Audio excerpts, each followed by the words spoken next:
everyone gather.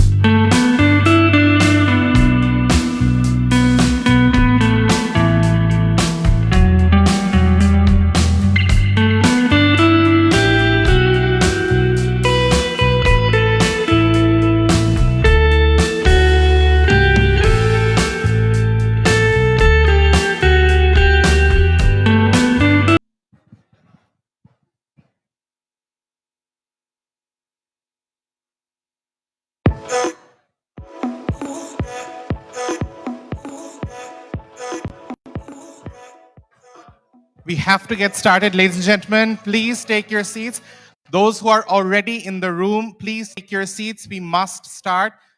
We must respect all the preparation and the time that has been set aside by our brilliant speakers of the plenary. So we request everyone to please take your seats. We'll get heaps of opportunity to speak, share photos, take photos, and network throughout the next 2 days. For the time being, let's please start. All right.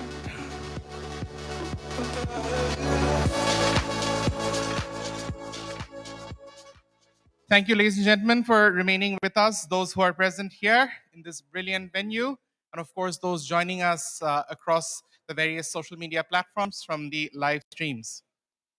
We are very excited to announce the start of our first plenary session, an extraordinary dialogue focused on advancing peace and ending war. As we come together today, let's be reminded that the pursuit of peace and eradication of war are amongst humanity's greatest aspirations. In this session, we'll be privileged to hear from some of the most distinguished advocates of peace, including Nobel Peace Laureates, respected peace leaders. Together, we aim to prove and explore innovative ways to tackle the pressing global concerns, fostering a new civilization that values dialogue, empathy, and mutual understanding. In doing so, it is my utmost honor to introduce the moderator for this session, Mr. James Chow, a distinguished WHO Goodwill Ambassador, World Health Organization, President of the China-United States Exchange Foundation, and a renowned television news anchor. James brings with him a wealth of knowledge and expertise, and his profound understanding of global issues and his reputation for insightful conversations with world leaders makes him the perfect guide throughout this session. We'd also like to announce the esteemed panel of speakers. You of course have Professor Mohammad Yunus, the Nobel Peace Laureate and Chairman of Yunus Center. We also have the pleasure of having Ms. Marina Mahathir, writer and human rights activist.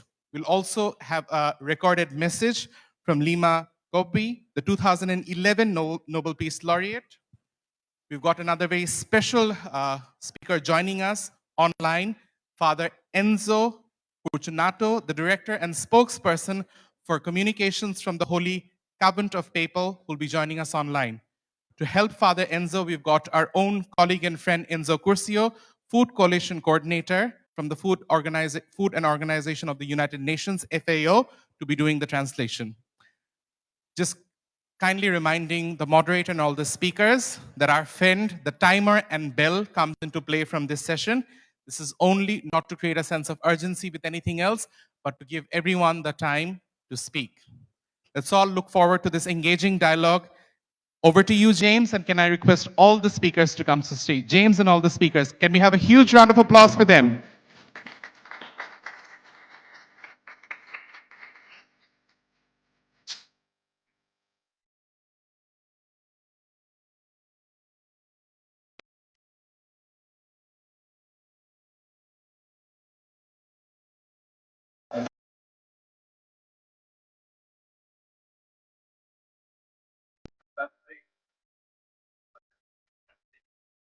Thank you for this lovely introduction and for welcoming all of us to Langkawi, an island I've been to.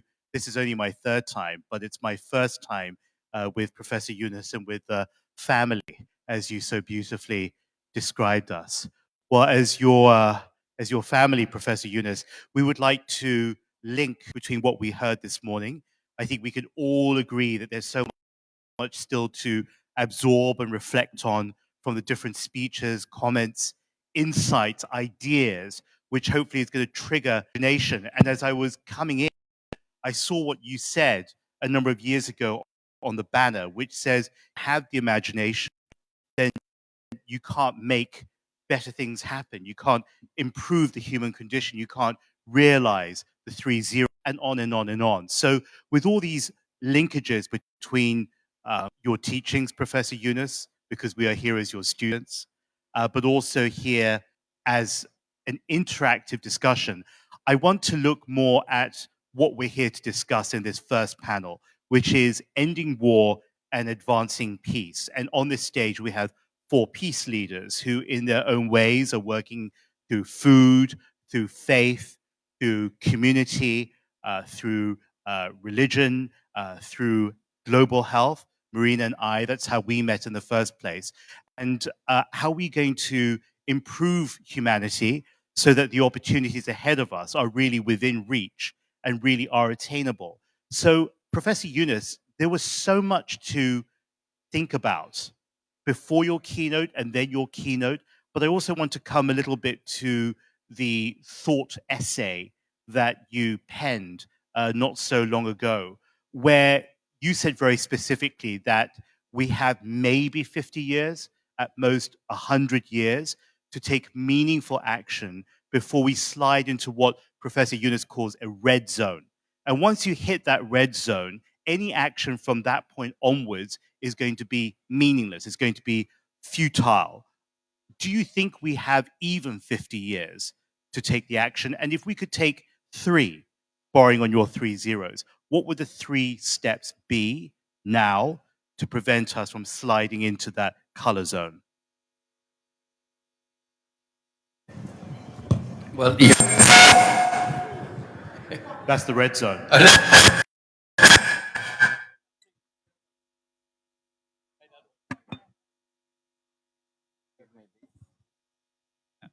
Hello, hello. Is it working? Okay. No, you raised a very fundamental question. So what I was trying to do about kind of giving a timeline where we can how much time we have. Usual way, I said that finishing line is visible. We are very close. We don't have much time left. Then I try to elaborate it by saying that it's not working. Okay. Usually the way I try to say that is I said we can count it in terms of decade, not in terms of centuries that we did before. So we don't have left to take the action. Because the moment it takes time, it's like a ship. You want to turn, you want to be moving forward, you want to kind of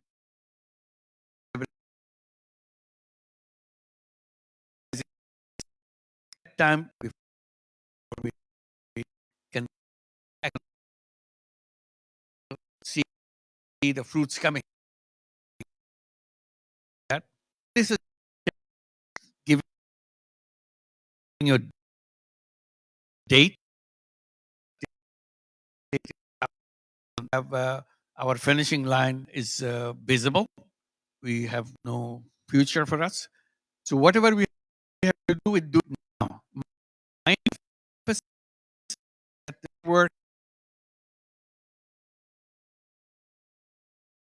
help us at all.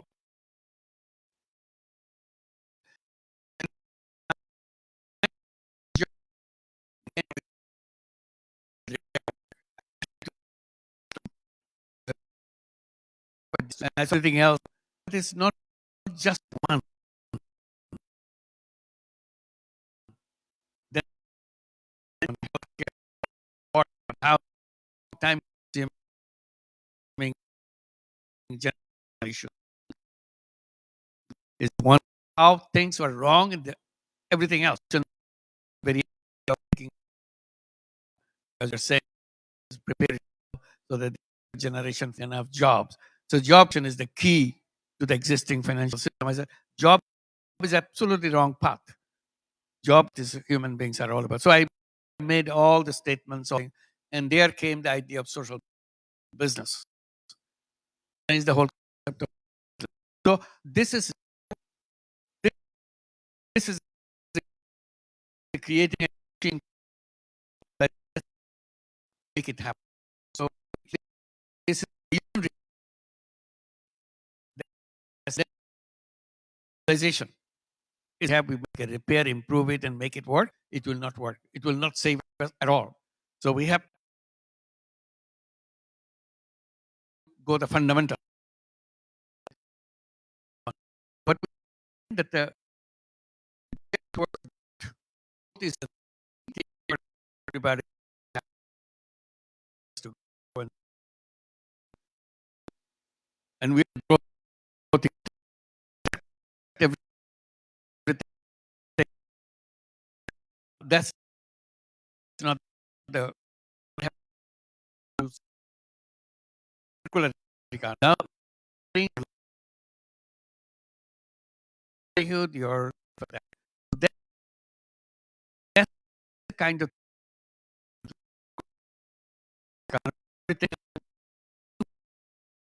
that's why with and so on.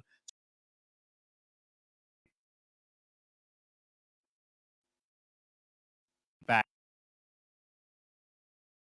to we spoke for reinventing. I think this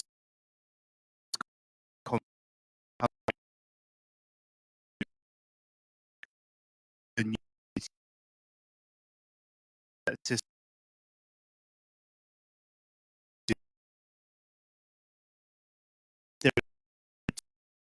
you've all seen the use of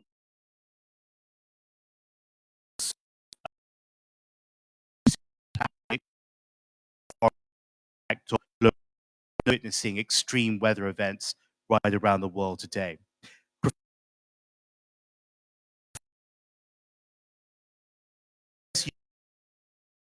I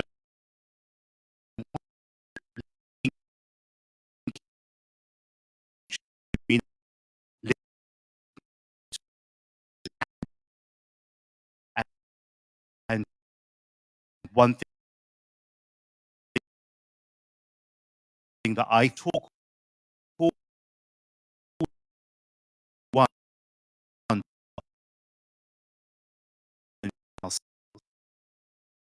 ideas not only active in health is someone is a global movement with families.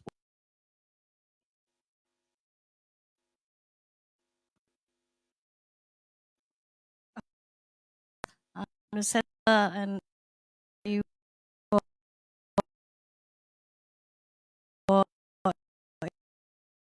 invite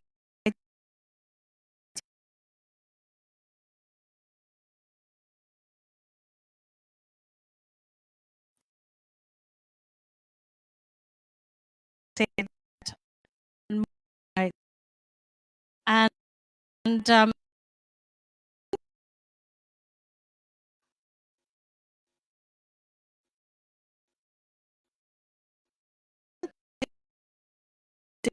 about advancing peace and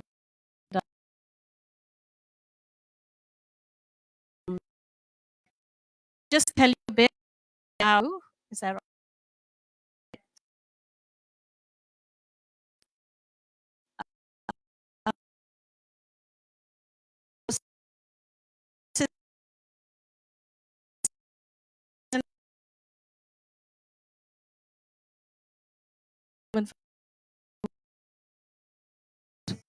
Work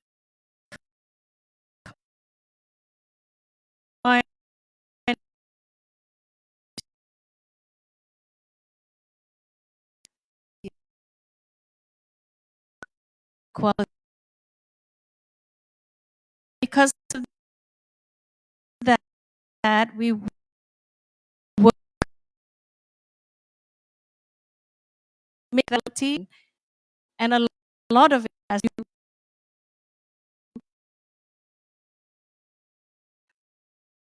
with forming countries, but also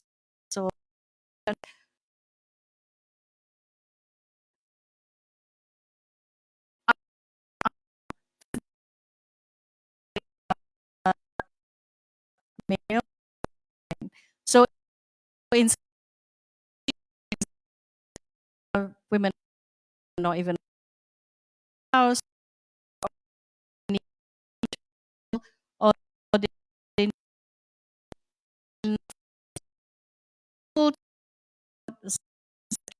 um, lead a complicated situation, perfect family where you have both and everyone has the same aim in mind. Fathers sometimes disappear in jail or something, and so um, the wives, the mothers, and the children are stuck because they don't have by law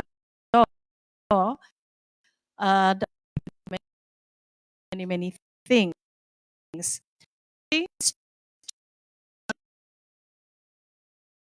As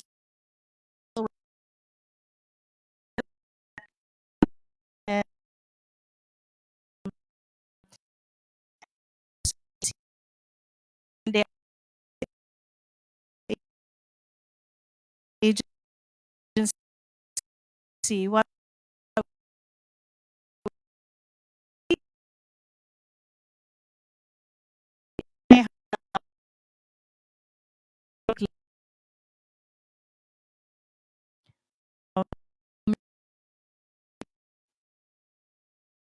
and many other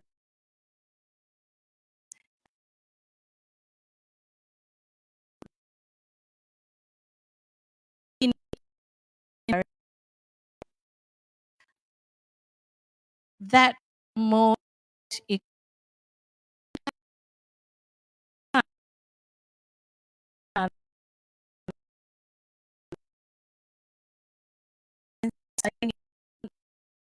so I think that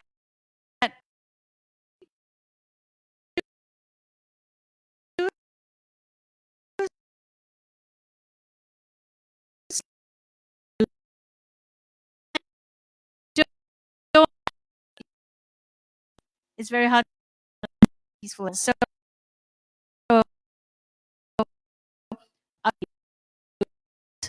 uh, peaceful environment,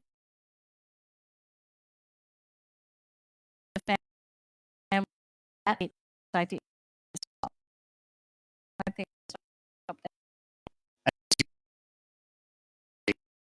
We're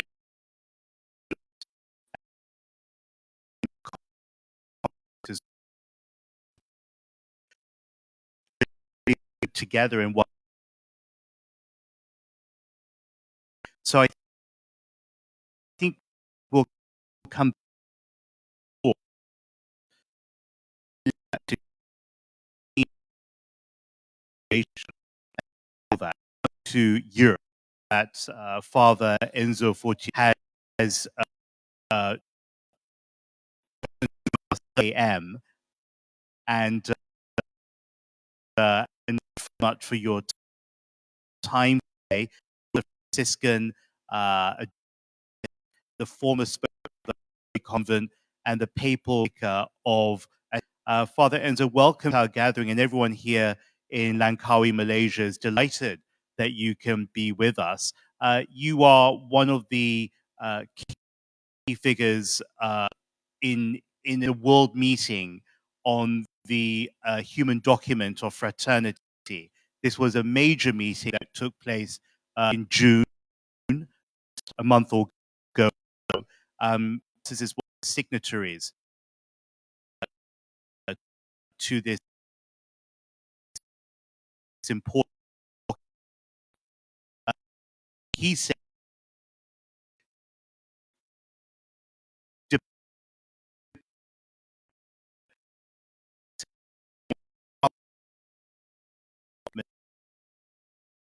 because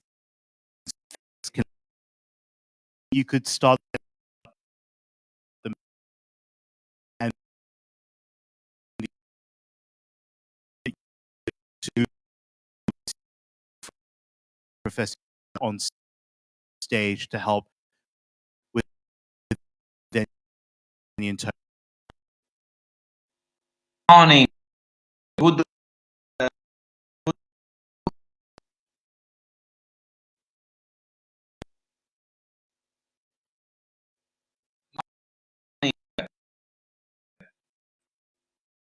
of it. I hear you loud and me.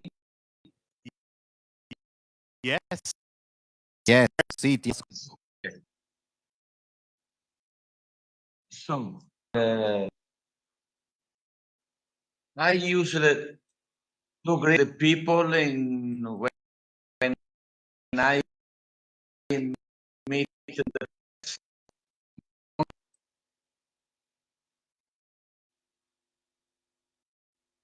What is doing? Not hear you. Non ti ascoltiamo. Sei muto. adesso. Yes. Ecco, ora Ah, ok. Tutti che spengo il telefono qui non si sente bene. sorry, in Italy I think are 4 a.m. or something like that.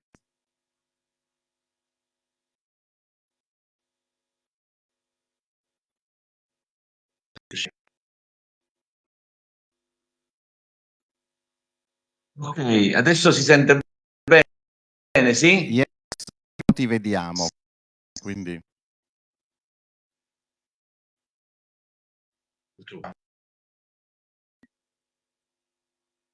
no, puoi andare anche senza così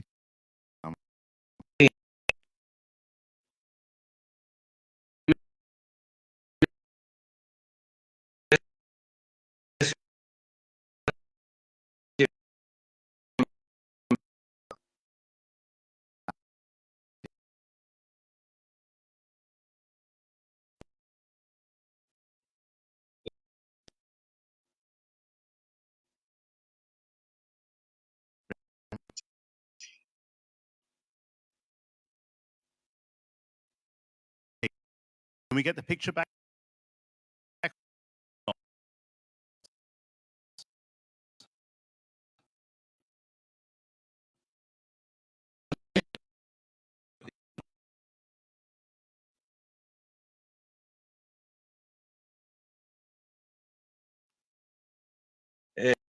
Eh,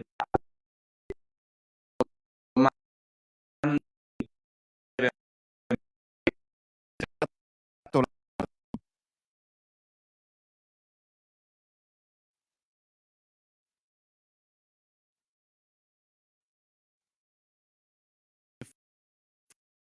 And there's some Oh, sì.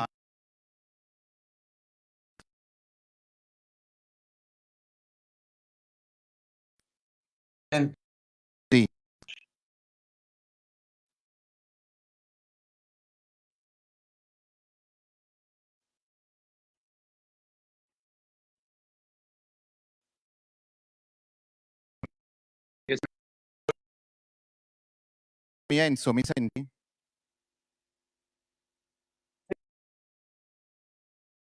sento benissimo. Tradotto che chiede organizzare anche dell'evento di giugno San Pietro e, e, e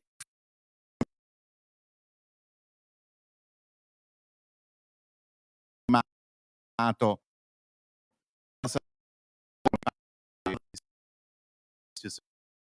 yes. Ok, sì. vai. Intanto i premi Nobel è stato l'opinione pubblica First e of all, era first of all, the fact that the Peace Prize signed and this document to Pope Francis and BC, he was another public opinion. Was easy to make immediate.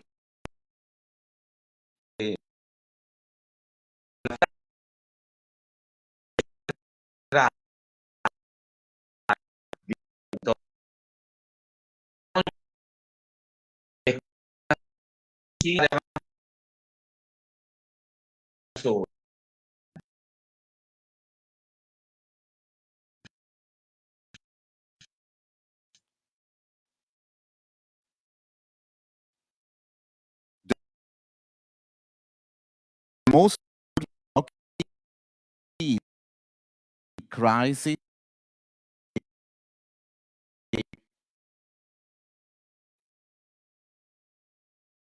together.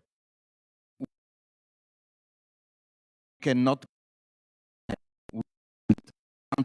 staying together. L'altro aspetto è che le cose non devono finire. Dobbiamo accanto a Papa Francesco, perché ci accorgiamo come oggi è davvero l'unico leader di pace, guardi di Please don't stop your voice. We never should, our voices never should be stopped.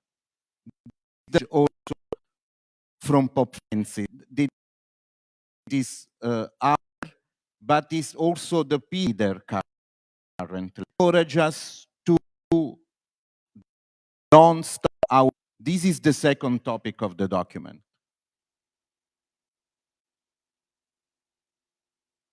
Poi abbiamo visto tutti la forza dirompente di oltre 30 Nobel insieme, credo, nella storia dei Nobel. Yes, and it was really historic because for the 30 Peace Laureates were together to structure a new message together to the all nations. Il prossimo meeting ha scelto intanto un mese essere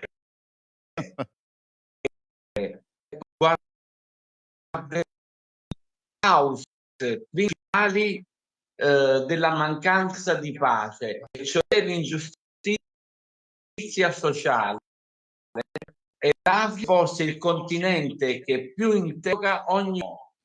And Professor Yunus, let me announce the topic meeting that the Vatican will convene at, next year, but in September, and you should come, per se.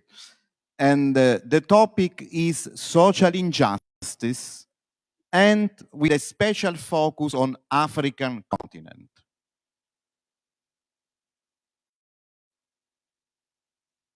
Joseph, poi possiamo passare alla seconda. Okay, if you have the other question to Father Enzo, thank you very much. We'll come back to you. You've stressed the importance of solidarity, of how we're here today after this debate. People think and there are Tokyo Games. That on the basis of the message that Father ends his solidarity. Message Thomas Bach today was talking about the dash together. Father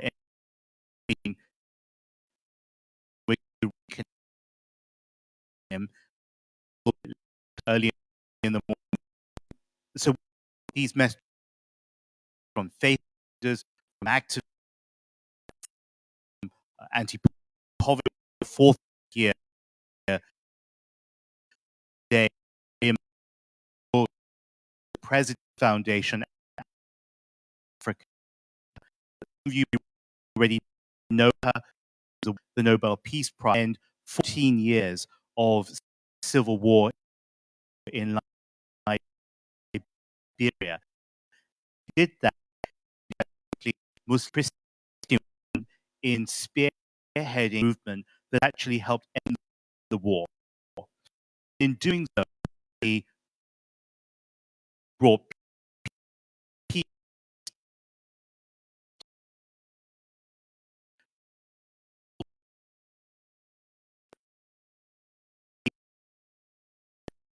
and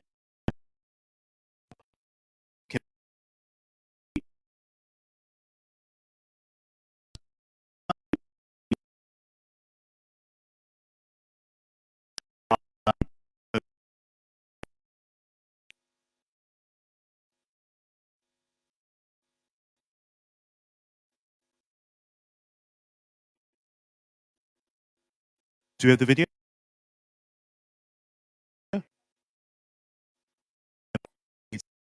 Thank you.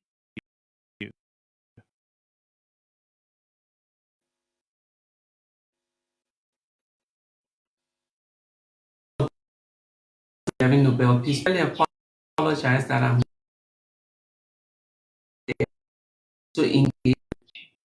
I really was looking forward to engaging at the social business. Unfortunately, it didn't work out. But I'm forward to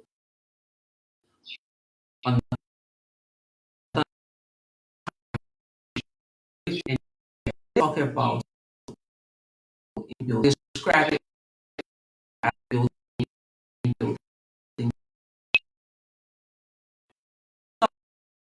14 years into the Liberian, I wanted to change the dynamic.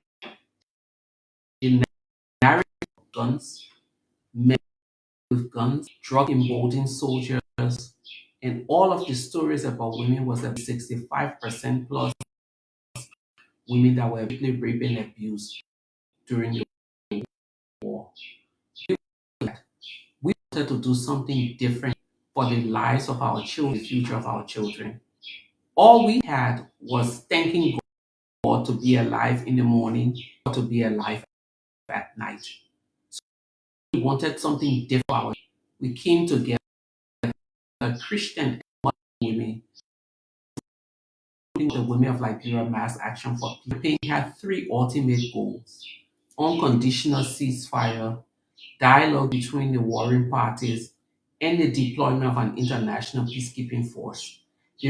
The reason those were the three things because we knew that those were the things that the president at the time, Taylor, was. But beyond that, if we had to come to peace, those were the three things that needed to be. There had to be immediate ceasefire, there had to be a dialogue between the parties, and the international community needed to send troops in. Initially, when we started, everyone said we were crazy. As a matter of fact, they referred to us as women who had taken the madness pill. But we couldn't our protest until the government and the war groups decided that they were going to the. We went to the peace talk and looked them. It was important for us women to go to the peace talk because in those moments, like in that moment, Liberia has already signed over 40 different peace agreements. We didn't want this one to go another way because the international community had it up to here with us as a nation. So a delegation, a group of us women, came to Ghana and decided that we were going to protest all through the peace talk. It got rough because we ran out of funding. Technically, funders do not give money to a group of protesting women. We didn't have place to stay. Some of the women came and left their children back, and the war had broken up. So it was really, really difficult for us. But eventually, we were able to ride the storm and were able to get peace for Liberia. Today, when everyone is talking about the signing of the peace agreement 20 years ago, August 8, 20 years, the credit women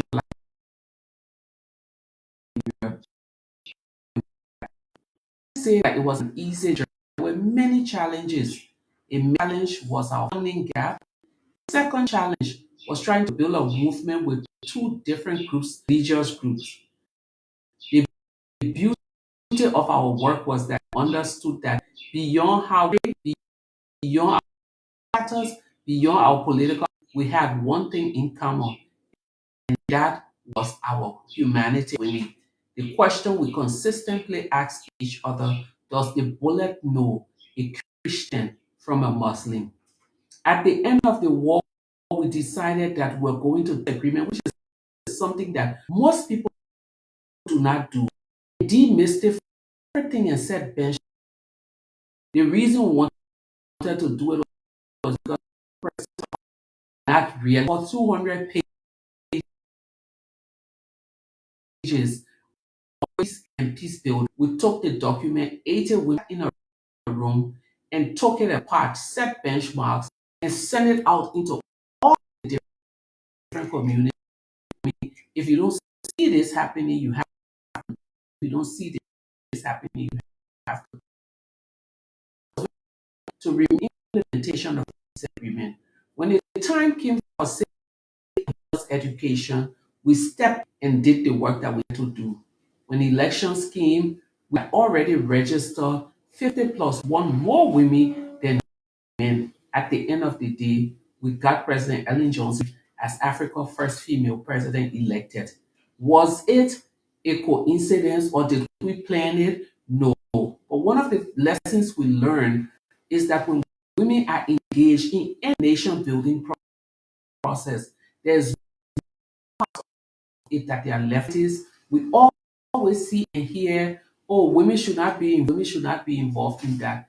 Liberia was no exception.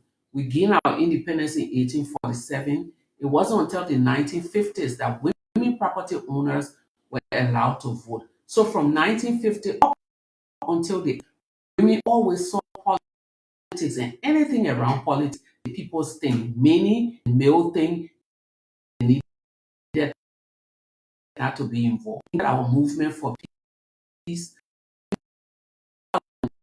started, we started with this week for that way we were trying to galvanize grassroots women to say that it's important for to be part of the nation. What are some of the lessons? Peace will never come on the flower bed of ease, as my mother would say. Peace, like war, is a difficult process, especially non-violent peace building. We need to be involved. It has to be a hands-on process. There cannot be peace in any nation without the involvement. Trying to build peace with all women, trying to build a nation with input of women, the is trying to be a one icon. It's impossible to do. So I think it's not just in peace building process, but I think peace building process, because I believe that peace is not just the war, but the presence of conditions that define all. After the end of Liberia, in age, and that is the other lesson that we learn. Most times, women will join the peace process and be with the mindset that once the guns are silent, I'll move on.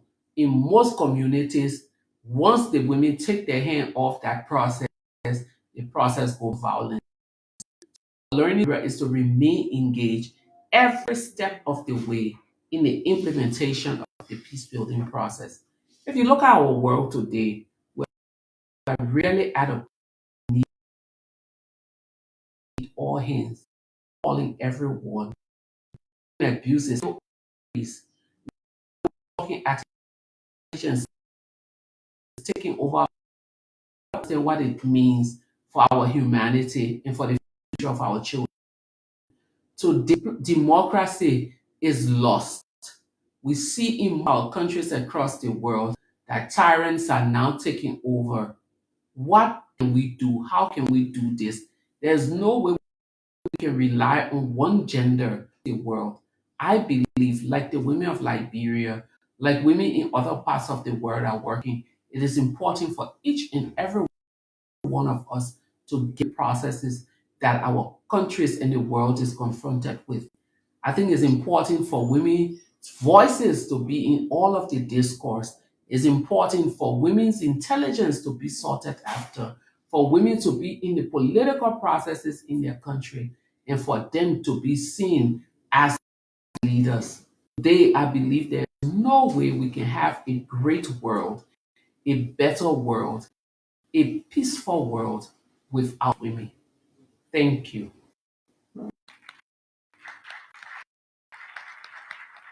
Very much to Lima Gaboe. And as Lima indicated over there, she had fully planned to be here in Lanka, that in the absence of that, she could share the essence of her current time, reflecting on the great struggle that she coped to lead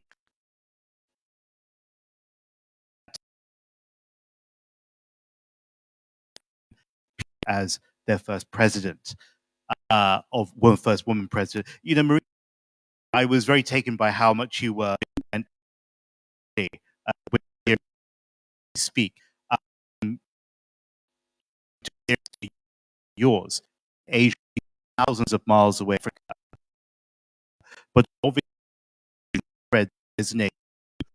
What would be your reactions on what she said to take your men because of that?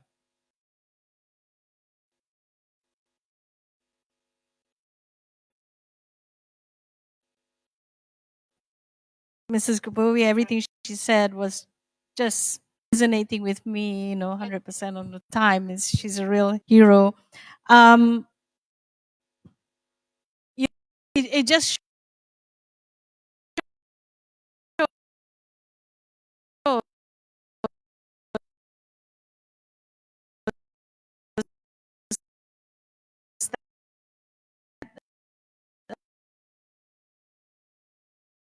that, further back than some of us here, actually. And I think she's right. Absence of war, just having, no guns or things like that. There are what I would call microaggressions happening all the time. Violence is a constant for women. Here in Malaysia, we just passed an anti-stalking law a few months back, which was really important to make women feel safe outside the home. Also need, as I said, to feel safe within the home. So there is a lot of move to violence, and really have uh, a lot of the issues coming up. We often do not have that men. Why that is because, as Ms. Bowie said, that if you really improved a lot of women, and you can only do that by having their voices, by having their involved in every for and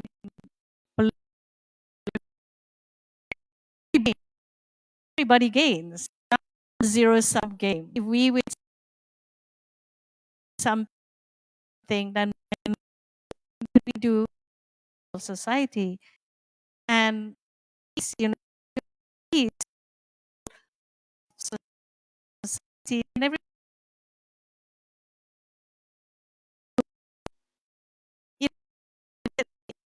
again, I bring it down this unit of society, which is the family. If you don't have that peace within the family where you respect every member of the family, whether it's husband and wife, it translates into the larger society, and we can see that how that is played out everywhere. How do you get the family all on the same page? How do you get all family different pressures, different abilities, and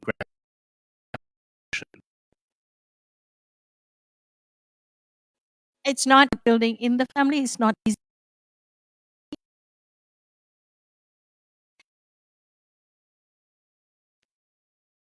But I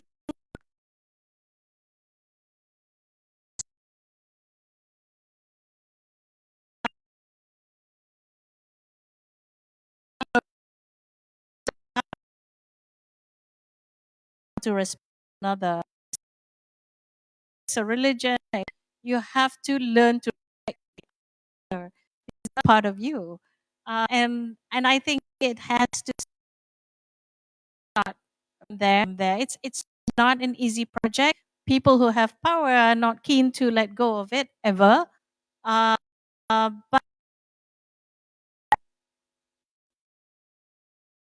we can are in power because they want to make society better, then they have to understand that that power is shared with all members of society and not just hold on just for the sake.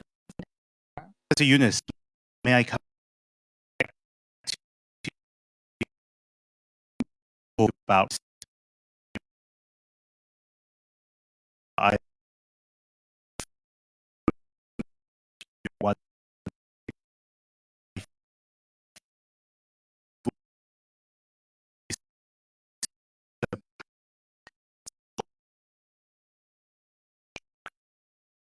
raises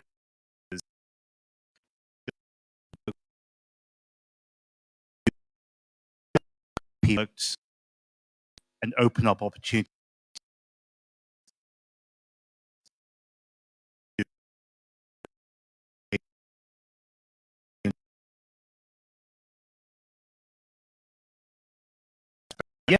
about the artificial intelligence. I think Madam referenced as the unleash and at back that parts of AI. You say that AI is as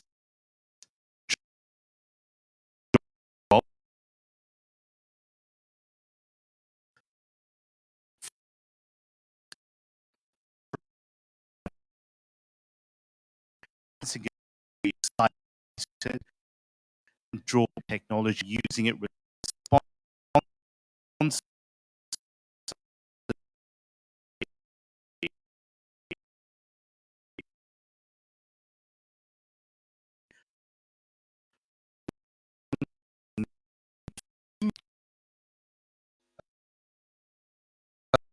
Uh,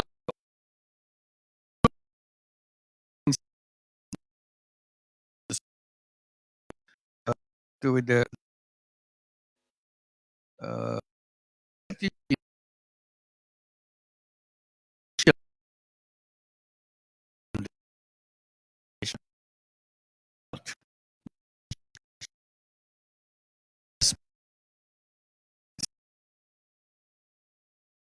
uh, uh, uh, world and that should encourage you to do it more because you in it and you want to continue with it. You don't wait for solidarity to happen and then take the next step. That's how my would be designed. Design is a very important thing, and ignore and you're raising or the proposing long-term goal that you're setting and work on it until you have made people to join you, have initial condition of your support. So that's what I'll emphasize, that going define traditional is very important, that you have to take the step. Put that as a alone. Right. This long-term journey and make the little step is not something that you should be worrying about. We have been promoting this in terms of 3.0 clubs, for example.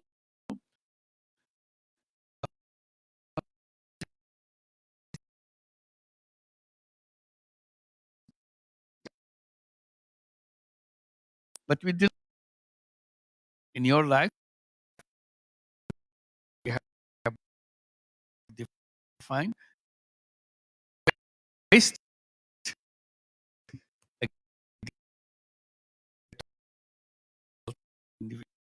don't other side, but you take the step and it can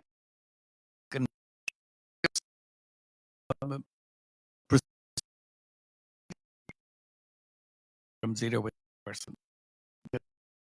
So then so you don't wait for all one you alone can do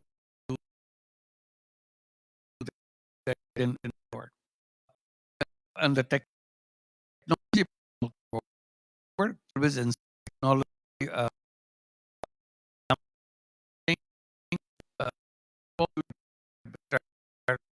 more. That's what the technology is all about. Technology which not have been done before because of the tool you have. As long as it's a tool, I feel safe. I have no problem with that. The moment technology becomes a master, I have a problem. And artificial is emerging as a possible master. People say, no, they won't be master. It'll be your servant. It will be your tool. I don't believe that. I don't believe it because we are dealing with a greed-based economy. Greed-based economy doesn't see left and right, only see himself or herself that achieve things for them. So this greed-based economy will not recognize the red line where it becomes master. And by their own mistake in search of their implication with money, will make one tiny mistake and the whole world will be suffering for that, and entire human population will suffer for that. So I said, before you get into that, I understand very clearly what it is and draw a line. I'm not saying all AI should be banished, no research, no actions, and AI should be undertaken. I'm not saying that. I said AI can be a positive force for people, but it could be a dangerous thing for entire planet and the whole human population. So why don't we draw a line now, very strict line, that we do not cross this red. The moment you cross the red line, you cannot get back again. That's the problem. So nobody is paying attention to that part of it. Talk about it, some rules, procedures, and so on. It has to be a global consensus that this is what AI is allowed, when you can do this kind of thing. But the moment you get into it, you have no way you can protect ourselves. So there must be a global that somebody is out of fun or out of money-making thing somewhere in the world did something and destroyed the whole world. That should not be allowed. So that's what their total global consensus and global monitoring of it, so that it crossed that line. So technology can be a blessing for human. Is a blessing human being all the time. Now it's a chance it could be a huge curse for human being. So we how to save ourselves from the curse part of technology, remain in the blessing part of technology. That's a challenge that we have to face right now. Thank you. I'm worried about whether we already crossed that line. Professor Yunus, I know that we're at time, but I know that as the the person that you are, you'd want us to give a laugh. Father Enzo, who has joined us live from Europe. Father Enzo, you still online? Yes. Father Enzo, just one message because we're out of time here. Puoi darci giusto un messaggio? The question, this session, this opening social is called Ending Wanting Peace. What one brief message will you leave us with? Fare avanzare la pace e stop la guerra. Quale messaggio puoi darci a fine sessione? Vorrei ricordare le parole di Papa Francesco. Con la guerra siamo tutti sconfitti. I would like to quote Pope Francis: with war, all of us will be defeated.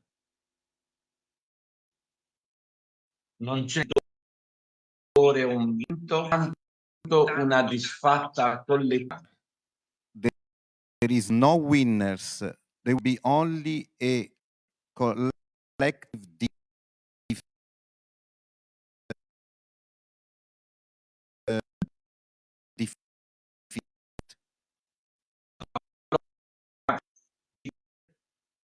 Polarizzando, onende, parando. We are living only with the opposite, only the opposition, only with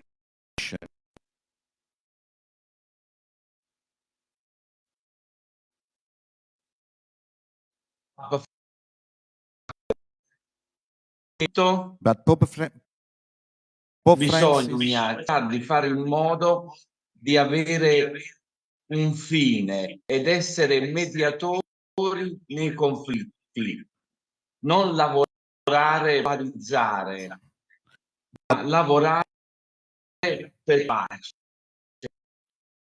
Questa è la politica di Papa Francesco. But Pope Francis wish strongly to finish this opposition, culture opposition, and to work to defeat opposition with a permanent mediation on peace. We should become a peace mediator permanently. Il discorso del Papa, la sua azione, che noi come francescani insomma, guardiamo con attenzione perché porta il nome del nostro fondatore San Francisco, è quella di non vivere e far vivere tenendo presente che c'è l'amico o il nemico. Da che parte stai, da che parte stai. Ma nel rifiutare la logica appunto della contrapposizione e immettere la logica della condivisione. So we want to revert the logic of opposition with the logic of common good. This is the key. And this is the key also for Franciscan order. Enzo. Falenzo.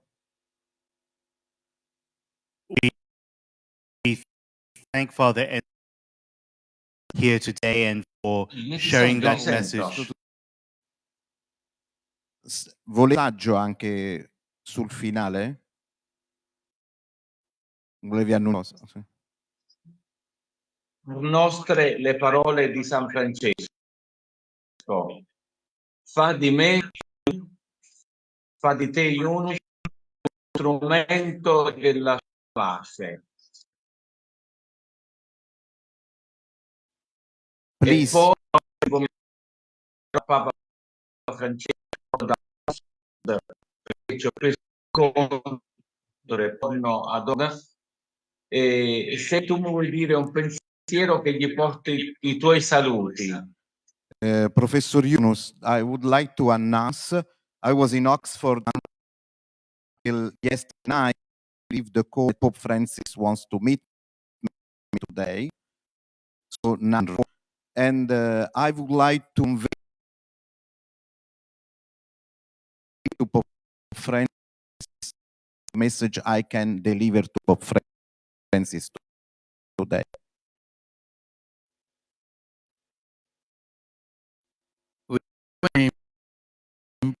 Just for uh,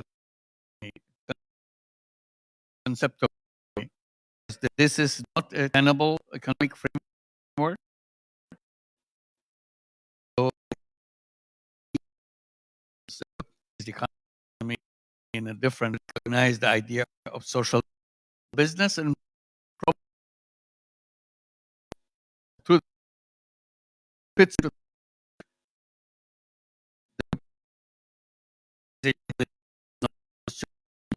this one, but definitely problem solving and being it, and we that total disaster for the human being. It's a design of a new design of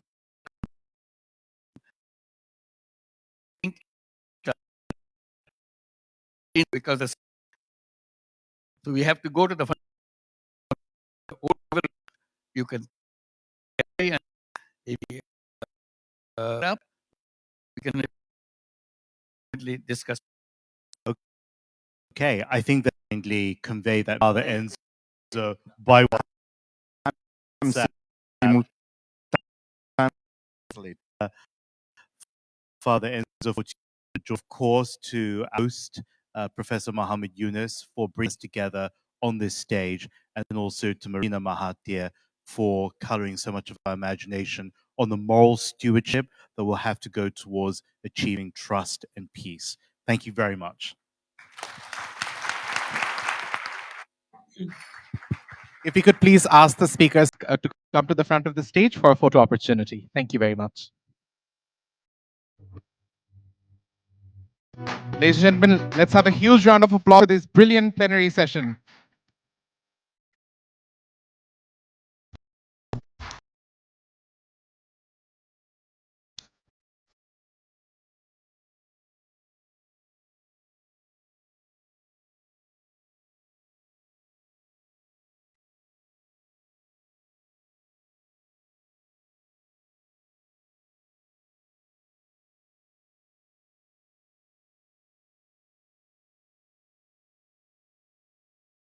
Okay, ladies and gentlemen, I am now very excited to introduce our session today.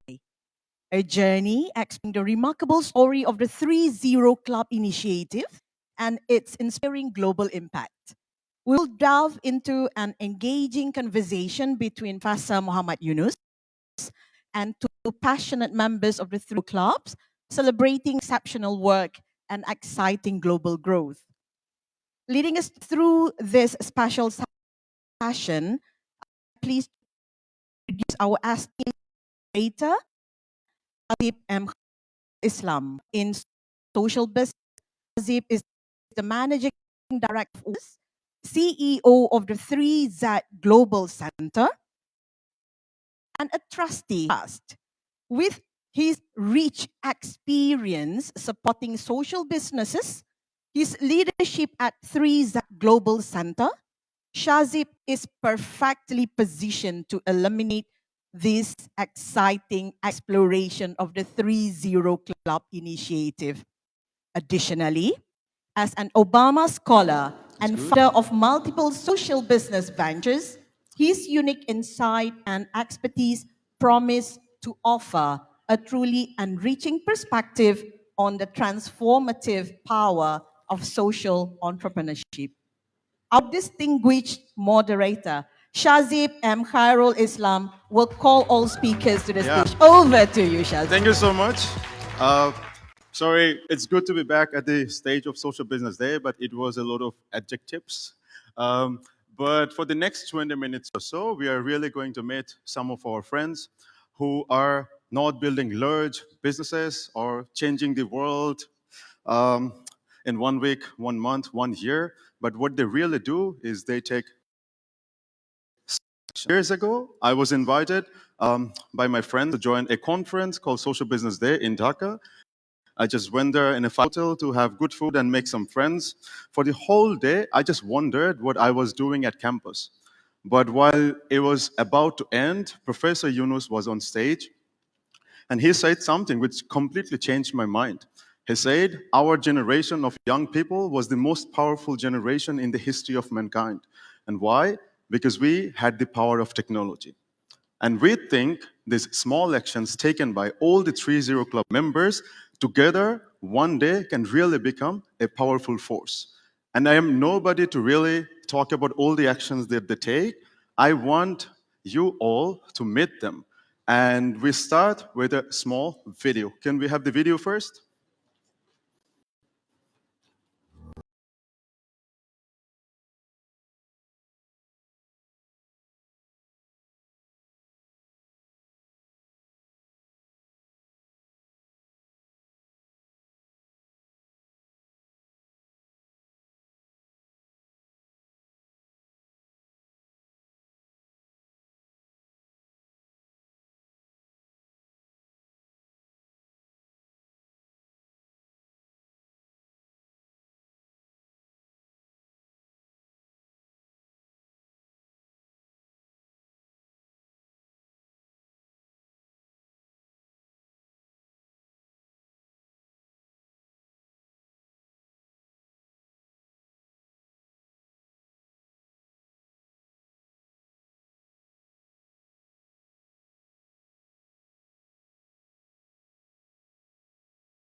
Thanks for the video.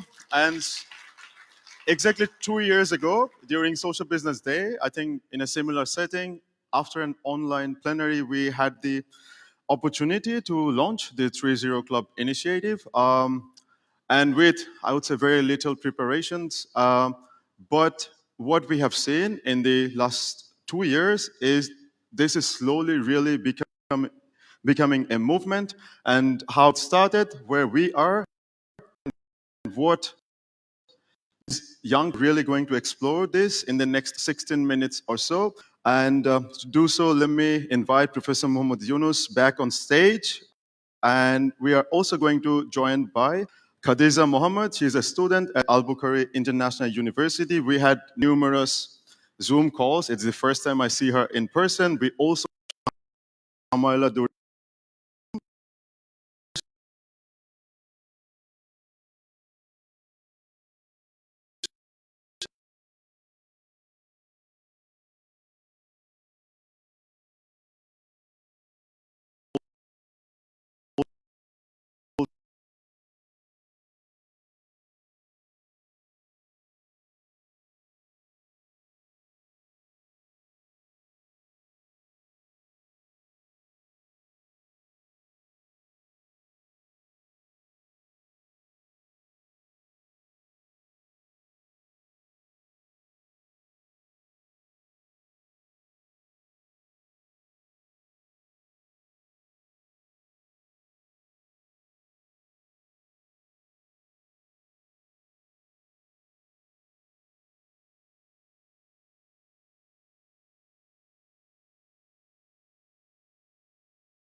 And how do you hope that this movement grows in the future?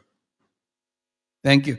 It's just a continuum of what we have been doing, the social business and everything, and talking about creating a new civilization and defining that new civilization with 3 zeros. And I wrote the book on 3 zeros back in 2017. It's published. Ever since, people asking me, what is this 3 zero you're talking about? I said, this is a kind of a condensed version of the world that we want to create. We are the creator, the kind of society that we want to build. So we have to have an imagination of the world that we want to build. I said, imagination is what leads everything happen. Even if you see that the part is unrealistic in a kind of concrete matter, but in imagination you can create that. It's an imagination. So it's easy to imagine a world that you want to build. Once you imagine, it has a chance that it will happen. If you don't imagine, there's no chance of happening. So that's the direction. Then we started explaining what the 3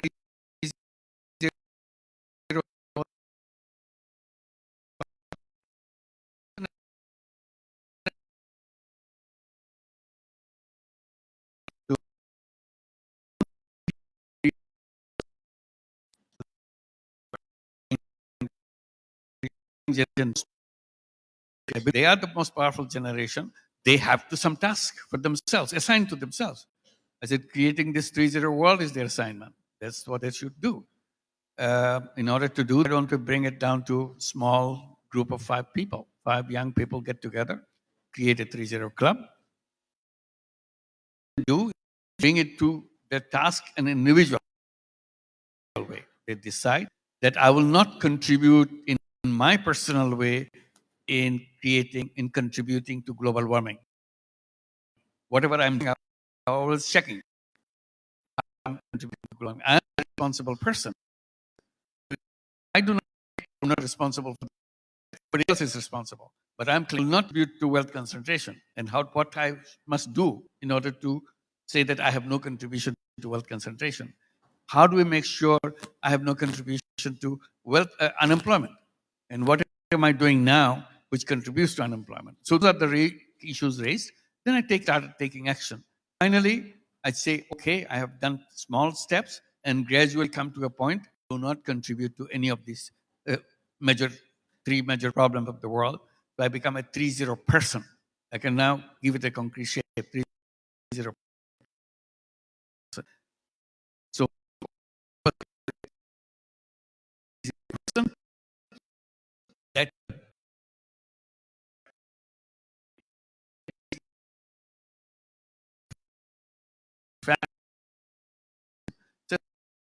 young people, they started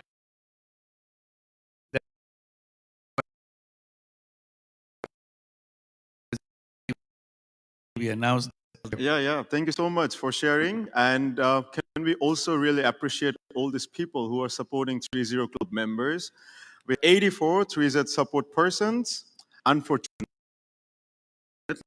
they are 35 into they cannot become 3-0 Club. Really work with 3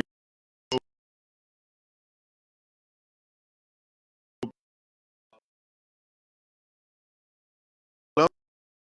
We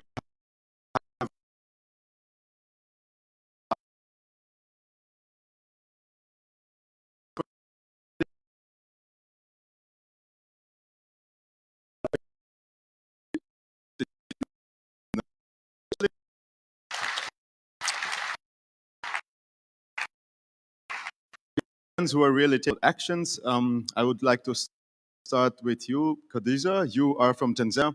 You study at Albuquerque International University, and you've been lucky to really immerse into these 2 countries' culture. And you were, I think, one of the students from AIU who had been part of the 3-0 Club, right? It's been close to 2 years. So if you could just tell us what 3-0 Club means to you, what kind of small actions you take, and was there one incident or something that really had inspired you? Yep. Right, thank you, Shazam, and really honored to be I'm so grateful. I've been seeing Shazib online for years. So this is my first time to have a face-to-face session with him. And I would just like to rephrase one thing that you just said. Yes, I come from Tanzania. I'm in Malaysia. I'm too vibrant culture. But as a student from Hari International University, I can say that I come from a place to be, from inspiring minds with 100 vibrant culture. And because where I study, we have different people. We come together to learn, to study, to laugh, to cry. That's how the journey has been. And on the perspective of the 30 Club, this initiative, I could describe it to be my identity. This is because it has opened new doors of opportunity for me. When we first formed the group, together with my colleagues, we are 5 from Bangladesh, Tanzania, and also Indonesia. We were just 5 students from first year, not knowing where are we heading to. Yeah. And we were the first group. So you can imagine all those people who are looking upon you, or what are you guys gonna do, and where are you going to?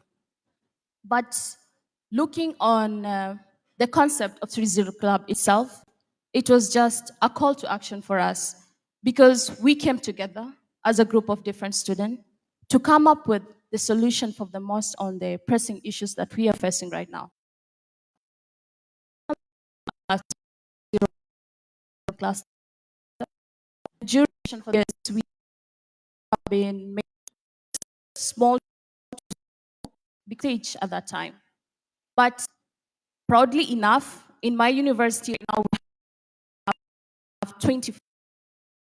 We took the we stayed there. The way Prof. Yunus always say, you need to imagine first it will happen. Because if you don't imagine it and keep yourself in that situation, what am I doing? Or what is the impact that I'm looking forward to? You're never gonna find a solution to it. So we came for 5 members. We started coming up with workshops that could give skills to the students who are in our university, in order for them, once they leave the university, they'll be able to get maybe a job opportunity. Because it's really scary to be able to finish, let's say, your 4 years of degree and going outside without not knowing what to do. But our university made sure that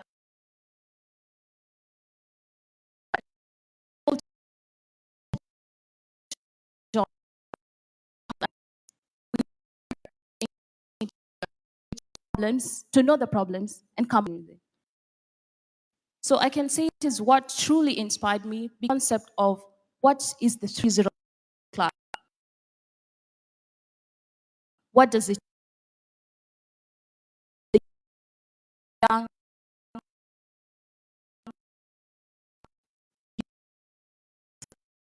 and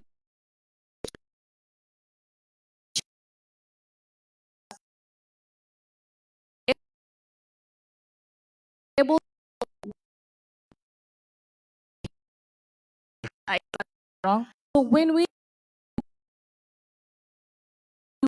and You say today's young generation is really, but everybody who's inside, everyone is 18 with age and to heart. That's why they are in love with social business, and that's why they support 30 clubs. And up next, I would like to come to you, Shamoila. Tell us if there was an incident or experience that really inspired you. You are trying to create a more inclusive society with your 30 Club, with your members, and about your initiative that you are running. And when I started to speak to her, I think just earlier this month, about the session, we were exchanging many different pictures of the actions that Shamoila and her friends were taking from the 30 Club, really going to slum Dhaka and taking small action to support one person, right? So tell us about it. Thank you, Shajib, for giving me this opportunity to talk about Project Bornali. Yep. Bornali is the Bengali translation of spectrum. So our team, we try to create autism awareness, since spectrum is very much used in the world of autism. That's why we chose the word Bornali. And this is very this project is it is sort of like my passion project. So it's truly an honor to be speaking about this with Professor Yunus and all the brilliant minds that's present here today. So if I had to share an experience about what our club did to create awareness, I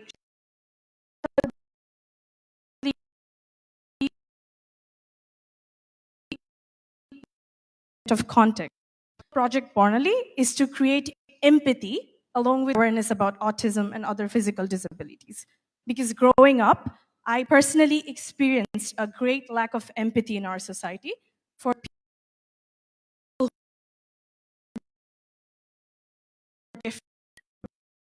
who are just a little different.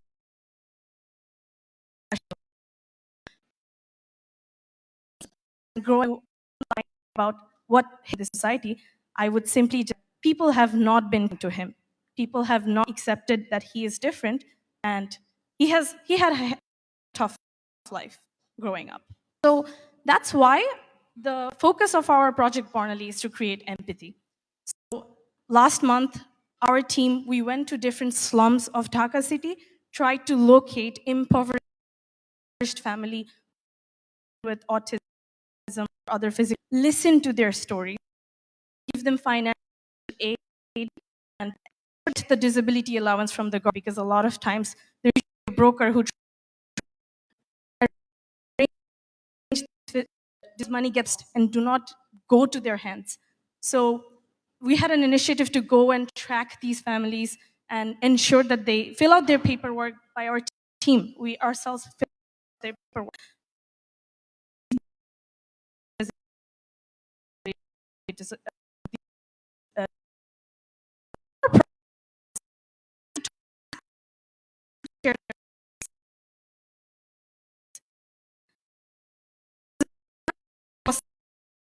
And we asked them, like, what's your, like, how do people treat them? And Ratul's mother, actually the most heartbreaking stories we've ever heard. Children of Ratul's age, Ratul's own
hand experience the struggles of these poor families who have a member who has autism or any other physical disabilities. And even though they worked in the scorching heat, like, they came home and they texted me that I had one of the most beautiful experiences today. I was never aware that these people struggle so much. So this act of engaging the youth in like volunteering, like engaging them to volunteer for our projects, this is awareness itself. That's what we're trying to do. We're trying to create, and so one of the, I'm like really long time now, but I'm just gonna end my speech and I'm gonna say something that when I told these volunteers I gave them a special instructions. I told them, go to those kids, ask them, talk to them, smile at them, listen to them. And so when they did, like, I wish I could show you some pictures today. Like these children, they were so happy that someone finally went up to talk to them. Because I know, I have a brother, and I know that when someone lacks social communication skills, we sort of end up lacking social communication skills. Like we never walk up to them. We never greet them, like ask you, how was your day? Because we think that, oh, person cannot speak. Should we go bother and speak to them? They're very lonely. They do not get the attention that we receive. Like sometimes I would actively ask my friends when they come over to my house that go talk to my brother, greet him, and he gets so happy. So I would request all of the audience here today that if you ever come across someone with autism or any other physical disability, go up to them. Go up to them, ask them how they are, smile at them. And trust me, it will mean the whole world to them. They're going to be incredibly happy for the little amount of attention that you're giving to them. And create awareness about autism. Teach your children that they need to be kinder to people like that, and that there's no cure for it. You just need to love them, you need to accept them, you need to embrace them. We have a booth of Project Bornally. We're selling some of the paintings by autistic children. All this money will go towards the most impoverished family in Dhaka slums, those who have children with autism. There's some paintings. There's a painting by my brother itself, one of which I'm planning to gift Professor Yunus today. So, I would request all of you to visit our booth. You can know more about our project. You can go to our page and share our videos and look at the things that we've done. And thank you again for letting me speak. Thank you for coming to Langkawi, for joining us, and also inspiring your friends to create a 3-0 club with you, and for taking those small actions. It really matters, you know, and also for inspiring all of us and, you know, helping us understand how to do it better.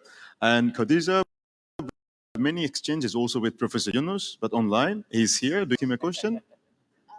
Very short, yeah. All right. Okay. So my question will be, there's always challenges when, you know, we try to find a meaningful way on creating a positive impact. Because what we do is we either make the impact, we either sell the impact, or we either buy the impact. So how do we try to, or how can you tell us what are the innovative ways that we can use to be able to improve that? Well, the whole idea of 3-0 Club is to make you feel that you are good enough to do something. Yes. You're not just a kid growing up, wait something and wait for the exam result, move to the next class, and finally you'll get some degree or something and get a job. That's not what the path is. You're already a mature human being. Even better. Your thoughts, your actions are much better than the generation before, this stage of your life. So how do you translate that? You are somebody who can contribute, you can do things, and it will teach you how to make things and find a solution for you in your own way. So independently thinking and getting into action, that's the whole thing.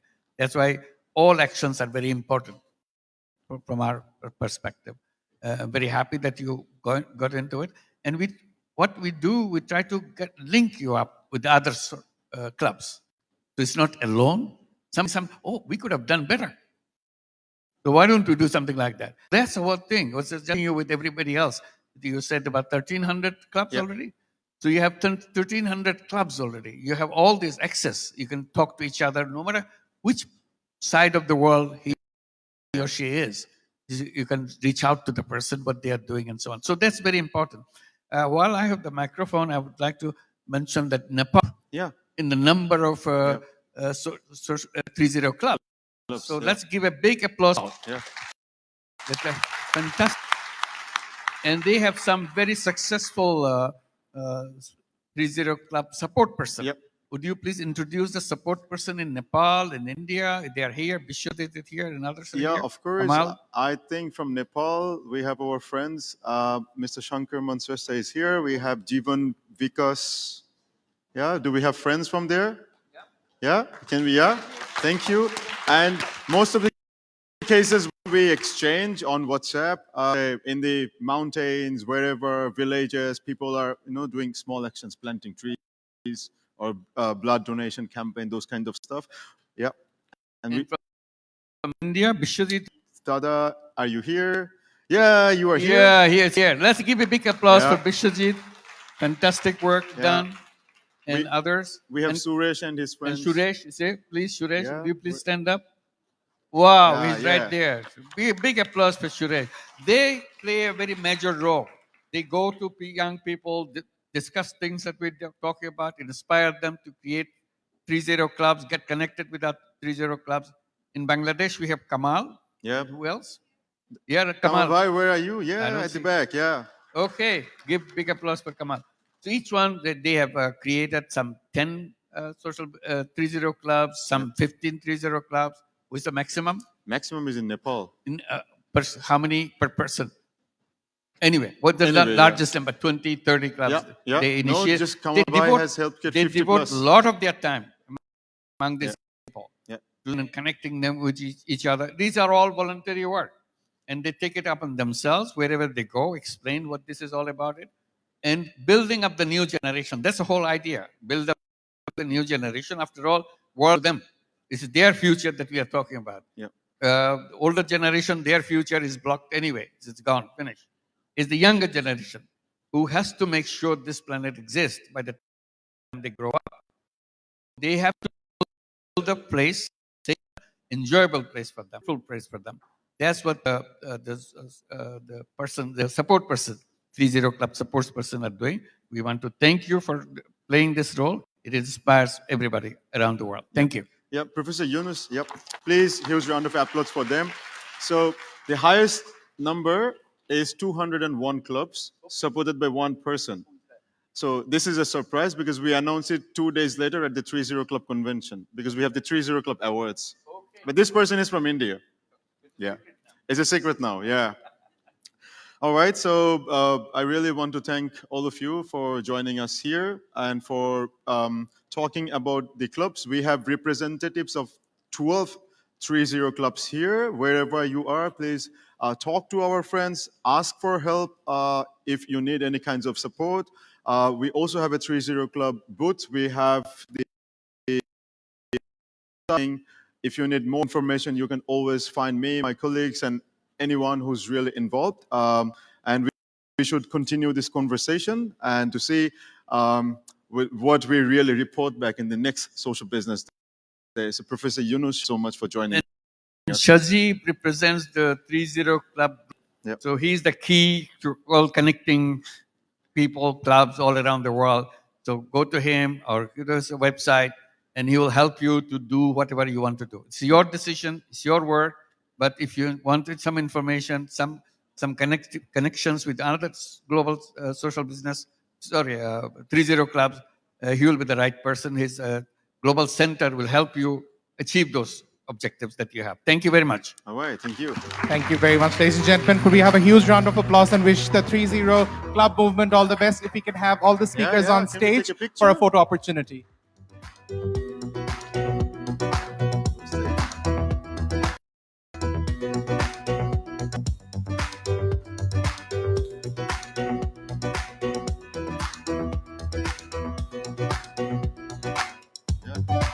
good?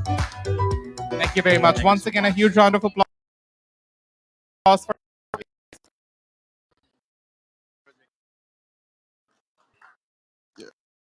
a round break of day one you to indulge flavors of our curated menu, but more importantly, seize this opportunity as for lunch where you've just had this morning's networking breakfast, the tea break. You delegate make a spike AI delegation to the set restaurant. For everyone else, please feel free to make your way into the networking session. I must say the session following lunch is very, very exciting and important, which is glimpses of social business enabling collaborative ecosystem. We request everyone to please return to this main ballroom by 2 p.m. We'll want to make sure that our next speakers have enough time. Hope you enjoy your lunch and see you back at 2 p.m. Thank you very much.